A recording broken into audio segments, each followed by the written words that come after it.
after studying all these diseases, after studying all these infectious disease, let us see some of the points, that is the steps that can be taken to keep these diseases away from us.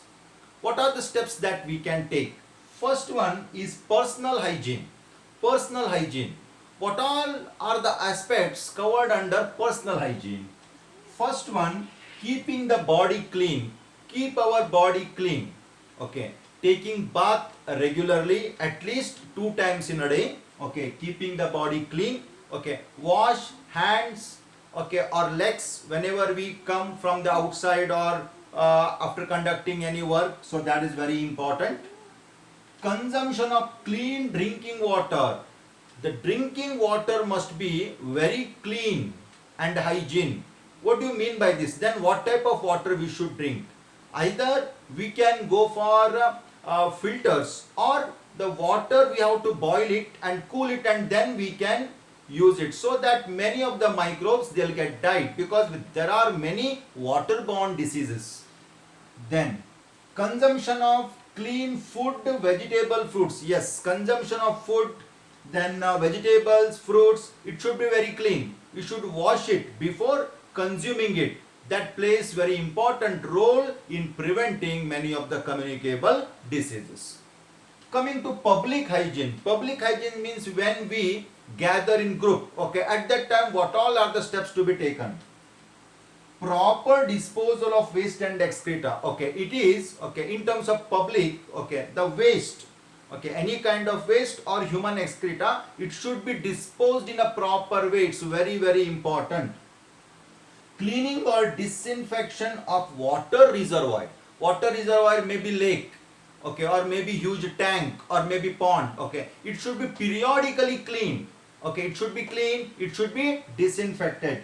Then hygiene in public catering. Public catering, when we group together, maybe in a marriage function or maybe in the temple, when we have food in group, at that time the catering, the public catering, with the maximum care should be taken. The hygiene and the cleanliness should be maintained. Now these two are personal and public hygiene. We have seen that a number of diseases comes by mosquito. Maybe malaria, or maybe dengue, maybe chikungunya, or maybe filariasis, that is elephantiasis. So the best way is control the population of mosquito. Okay. So what we can do, how we can manage to cut down the growth of mosquito, we can follow all these ways.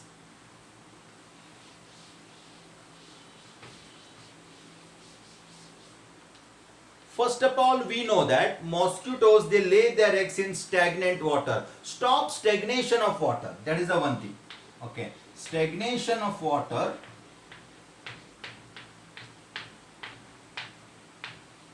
Stagnation of water should be stopped. It should be stopped.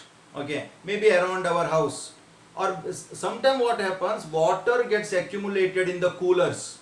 Okay. In the refrigerator, the backside of the refrigerator where the water collects. Or maybe any waste box where the water will get collected.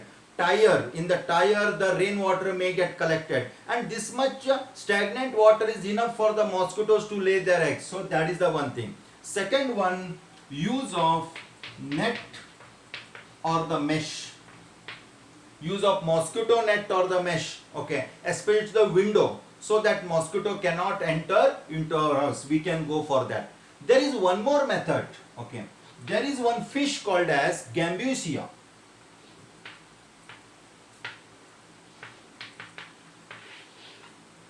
This fish feeds on mosquito eggs and larvae. So if you release these fishes in the lake and pond, they will eat away all the mosquito larvae or the eggs. And thus you can, or we can, control the mosquito. And moreover, after all this public hygiene, individual hygiene, that is personal hygiene, and controlling mosquito, finally we should go for vaccination.